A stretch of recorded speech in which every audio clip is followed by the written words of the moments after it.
जब से Indian CDS ने इंडियन एयरफोर्स को एक्सपोज किया है, इंडियन डिफेंस कम्युनिटी डेस्परेशन का शिकार है। अल्फा डिफेंस ने एएनआई की एक रिपोर्ट को लेकर दावा किया है कि पाकिस्तान एयरफोर्स के 6 फाइटर जेट्स को इंडियन एयरफोर्स ने बीवीआर कॉम्बैट में शॉट डाउन किया है और S-400 के साथ हमारे एक एरिया को पाकिस्तानी एयर स्पेस में ही शॉट डाउन किया गया है। तो दोस्तों वेलकम बैक टू चैनल। और हमें डिस्कस करना पड़ेगा कि अल्फा डिफेंस और एएनआई की रिपोर्ट में कितनी सच्चाई है। अगर आप बीवीआर कॉम्बैट की बात करो तो इंडियन एयरफोर्स की परफॉर्मेंस बिल्कुल ही जीरो रही है और जो 6 एयरक्राफ्ट अल्फा डिफेंस और एएनआई शॉट डाउन करने का दावा कर रहे हैं उनका रैकेज प्रूफ बिल्कुल ही प्रोवाइड नहीं किया जा रहा। जाहिर सी बात है कि अगर 6 एयरक्राफ्ट शॉट डाउन हुए हैं तो किसी का तो रैकेज जमीन पर गिरा होगा कि वो भी सब वेपोराइज हो गया।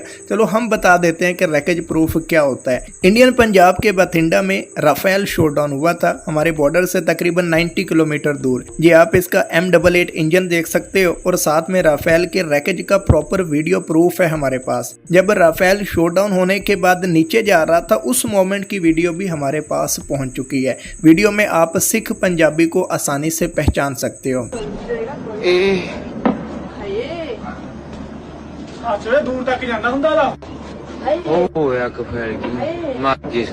ये तो राफेल का प्रूफ हो गया जो हमने 90 kilometre deep inside Indian territory में शॉट डाउन किया है। और इंडियन मिलिट्री ने जो नैरेटिव बिल्ड किया है कि हमारा हार्डवेयर लॉस हुआ है लेकिन पायलट सेफ है, तो वो भी बुरी तरह एक्सपोज हुआ है क्योंकि राफेल की क्रैश साइट से एक वीडियो निकल कर आई है जिसमें अवाम कंफर्म कर रही है कि पायलट की भी मौत हुई है। आप वीडियो देखो जी। रात प्लेन क्रैश होया आगले गलां च 1:35 ਤੇ ਸਾਡੇ ਆ ਖੇਤਾਂ ਚ ਆ ਕੇ ਇਹ 5 ਫੁੱਟ ਥੱਲੇ ਧਸ ਗਿਆ ਤੇ 8 ਜਣੇ ਸਾਡੇ ਪਿੰਡ ਦੇ 3 ਜਣੇ ਦੀ ਮੌਤ ਹੋ ਗਈ, ਪਾਇਲਟ ਦੀ ਖੁਦ ਦੀ ਮੌਤ ਹੋ ਗਈ।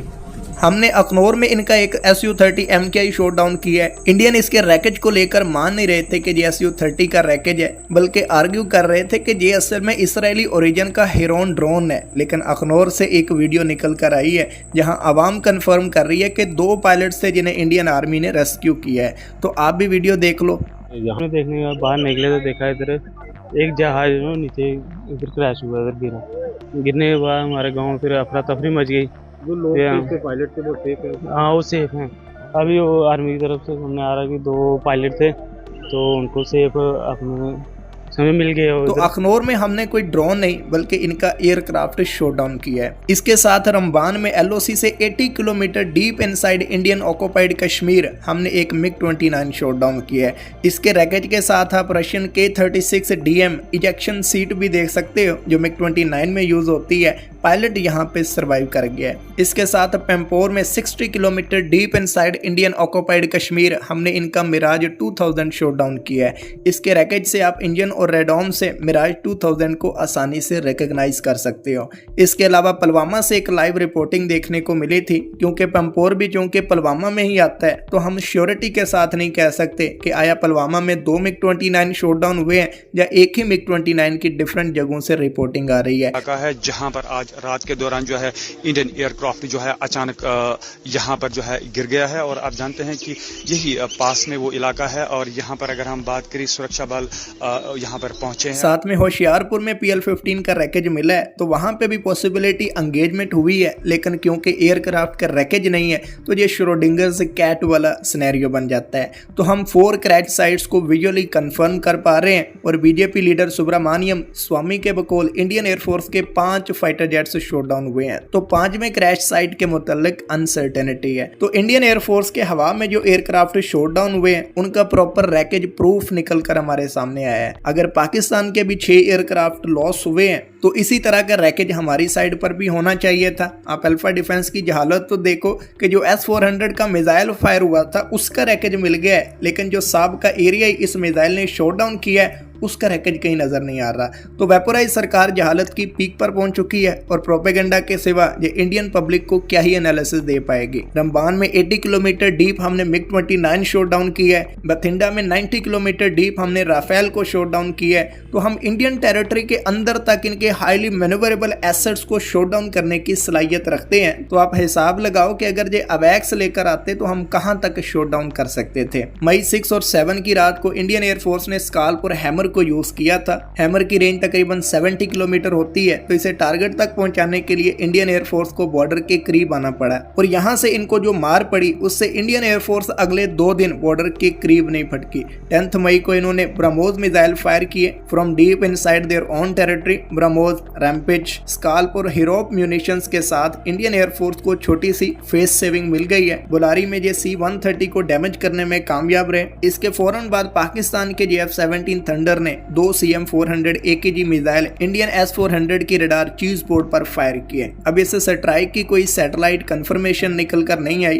क्योंकि western satellite companies Indian airbases की कोई भी इमेज रिलीज नहीं कर रही। लेकिन इंडिया के एक लोकल मीडिया बिहार फर्स्ट ने रिपोर्ट की है कि राम बाबू कुमार, जो कि S-400 का ऑपरेटर था, उसकी मौत हो गई है। तो S-400 पर हिट की प्रोबेबिलिटी है, लेकिन कंफर्मेशन नहीं है। इसके अलावा इंडियन एयरफोर्स के एक और सिपाही कुनार कुमार की भी मौत हुई है और लोकल मीडिया की जानिब से रिपोर्ट किया गया है, लेकिन इंडियन एयरफोर्स अपनी कैजुअलिटीज को छुपा रही है। तो जहां अल्फा डिफेंस को अपनी आवाम को इंडियन एयरफोर्स ने जो टैक्टिकल मिस्टेक की है वो बतानी चाहिए थी, वेपोराइज सरकार फेक प्रोपेगेंडा फैला रही है। जहां पे इंडियन पब्लिक को एंगेज करने का पर्पस ये है कि इनको बताया जा सके कि हमारी रीच कहां तक है। जहां यूक्रेन वेस्टर्न सैम्स के साथ रशियन ऑनिक्स को काउंटर नहीं कर पा रहा था, हमने तुम्हारा ब्रह्मोस शॉट डाउन किया है। और फ्रैंकली अगर आप सिर्फ स्टैंड ऑफ से ही मिसाइल फायर कर सकते हो तो आपकी एयरफोर्स का पर्पस ही फोत हो जाता है, क्योंकि मिसाइल तो पॉइंट टू पॉइंट वेपन होते हैं। अगर आप बॉर्डर के करीब आकर डाटा कलेक्ट नहीं कर पा रहे हो तो लंबी जंग में जब एनिमी अपने एसेट्स को डिस्पर्स कर देता है तो वहां पे एसेट्स को पिन पॉइंट करना फिर आपके बस की बात नहीं रहती।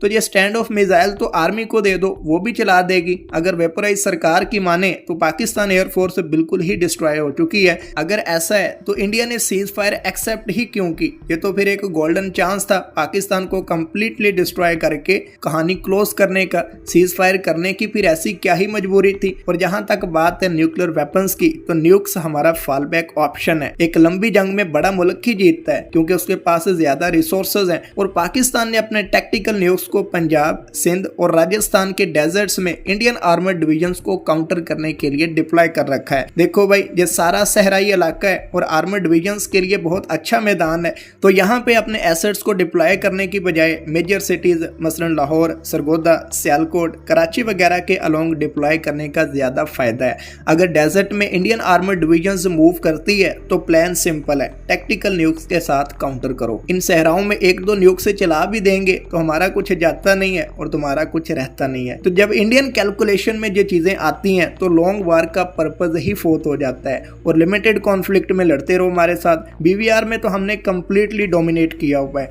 और आगे चल के J-35 भी आने वाला है, जिससे इंडियन एयरफोर्स के लिए ट्रबल्स बढ़ने वाली हैं। तो दोस्तों, इस कॉन्फ्लिक्ट से सिर्फ एक चीज वेपोराइज हुई है और वो है अल्फा डिफेंस की अकल। उम्मीद है चीजें अंडरस्टैंडेबल थी। अब मिलते हैं नेक्स्ट वीडियो में। अल्लाह हाफिज।